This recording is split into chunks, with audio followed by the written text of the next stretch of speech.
Hey, Mike here with Mike's Bags, and today I'm reviewing the Awol by NFQ bags.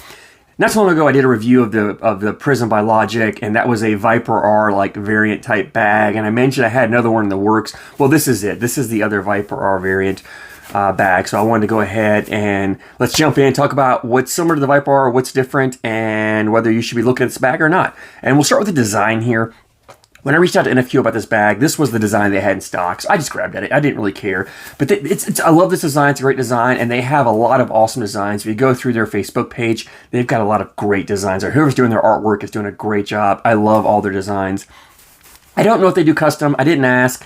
I didn't see it on there. I bet they probably do, but I don't want to say they will. If you're looking for a custom bag, reach out. They might offer that as well.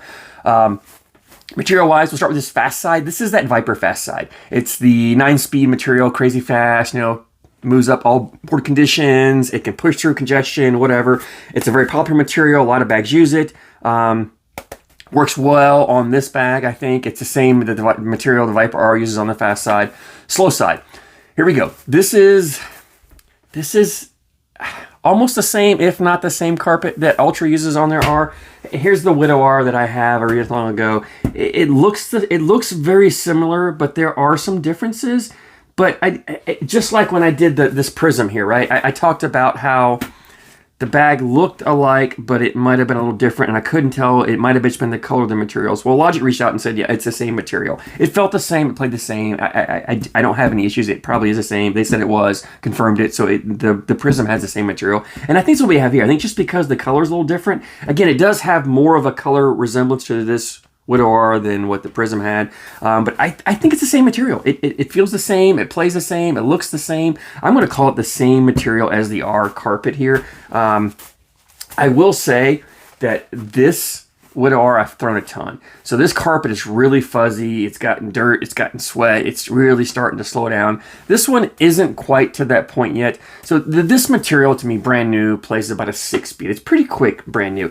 As you break it in and wear it down, it starts slowing down, slowing down, slowing down. Eventually, to me, when you get to this point where it's, I don't know if you can really see, you probably can't see on the camera how fuzzy it is. When you get to this point where it's really fuzzy and wore down, it really slows down to a 4.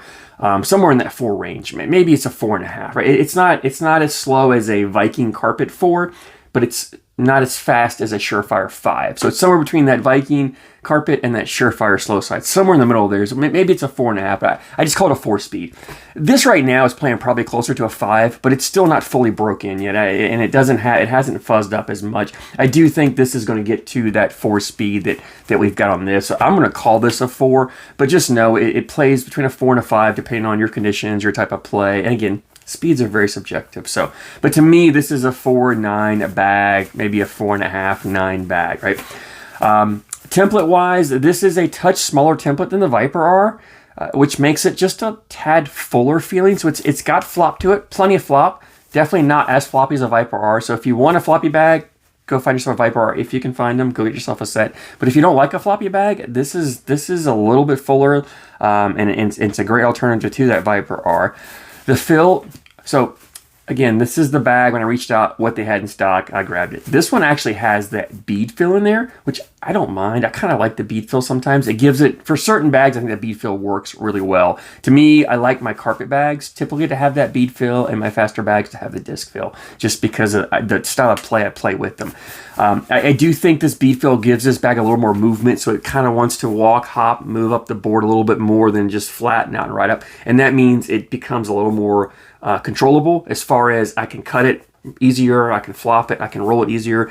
The Viper R to me is not a bag that I really think of as a roll bag because it has that disc fill in there and it's a floppier bag. It's a softer landing bag and wants to just kind of flatten out around the board.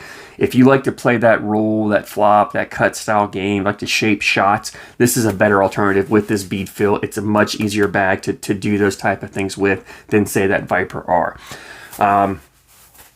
Playability wise, we'll jump in here on playability. I think we're at that point. This is a bag, this is a material, even though it's a slower material, I call it slower. I mean, it's a slower material.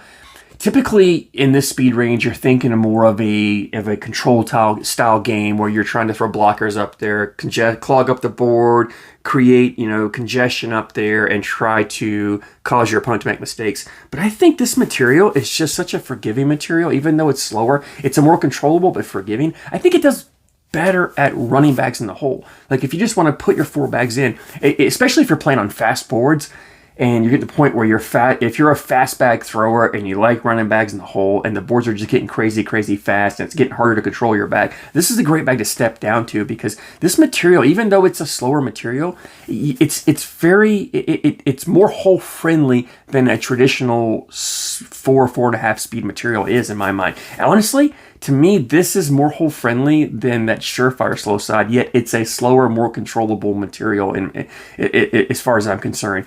And what I mean is it wants to grab the hole. It doesn't always melt in. You'll see sometimes in this video that bag is just hanging there. It's not necessarily melting in, but when it's hanging there, it doesn't take much at all to send another bag in, catch it, and just drag it right in. Like this material is a great job of grabbing. It's pretty sticky. It wants to grab materials. It'll catch it, grab it, and bring it in. So you don't really have to get aggressive, go after that bag and try to cut it or clip it and bring it in. It's going to grab it. If you want to throw a blocker up there, and this bag by all means can be a great blocker, you can throw a blocker up there. And what I like about this over the Viper R is because it's not as floppy. The Viper R is a floppier bag. When you go to collect, it wants to bunch up and kind of get around. It doesn't want to push through. But this being a fuller bag, when you throw a blocker up there, it just wants to clip it and bring it with it. So you can throw that blocker a little bit more over on your opponent's side and not worry about having to get crazy with a cut shot to collect it. A shot down the middle will just catch it and spin it in. If it doesn't drag it in the first time, your next bag can collect it and push it right in if your opponent doesn't push it in for you. So I do think this is a better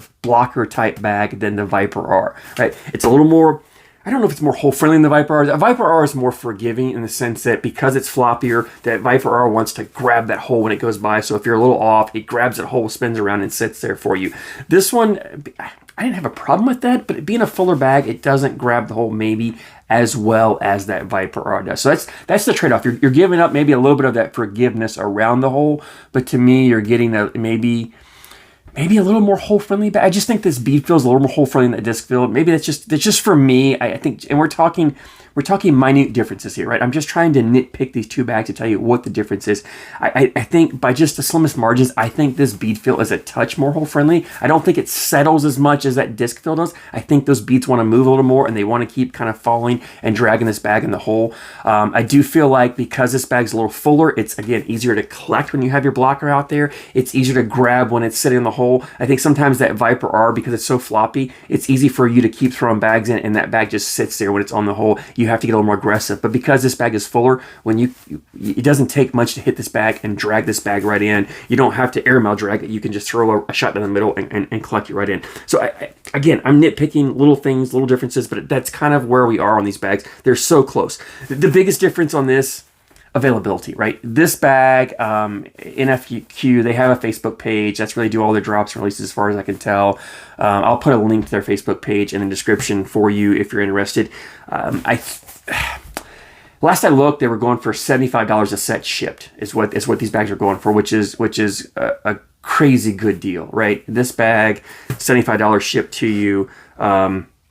It's hard to beat, right? It's your Viper R. You're paying even when they release some. I think they're like $95 initially released, and they go up to like 120 or 140. I don't know what it was. What their final set price is. Way cheaper than that, and that's shipping on top of that with Ultra. This is shipped to you $75. So if you're looking for a Viper R bag and don't pay the crazy prices on the secondary market, you don't have to wait for Ultra to do a next release. Reach out to NFQ, right? Reach out to them. Pick yourself a set of these Awols. I think you're going to love them. If you want a true Viper R comparative bag, get the disc fill in there and you'll have almost an identical bag as what you have in the Viper R. If you like to do a little bit more shot shaping, like to play the roll game, I would recommend the bead fill in this bag. I think you're going to love it. I think you'll love the way you play. So I highly recommend this bag. I think it's fun. I really do think it's very close. It's between this Awol and this Prism. These are the 2 closest bags that I have found so far to being identical to the Viper R. They use the same materials.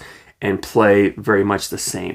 I have some other bags coming in that are going to have a little bit different type carpet, similar but different. Some people like the way the different carpet plays over this ARC material, and I'll be bringing some more reviews of these as I get them in and get the videos done. So, but for right now, check out the Awol NFQ. I think you're going to love this bag. I thank you for your support, and I thank you so much for watching. Never stop it. I won't quit, keep going till I got it. I won't give up till I'm on top. I'm always flirting with pain.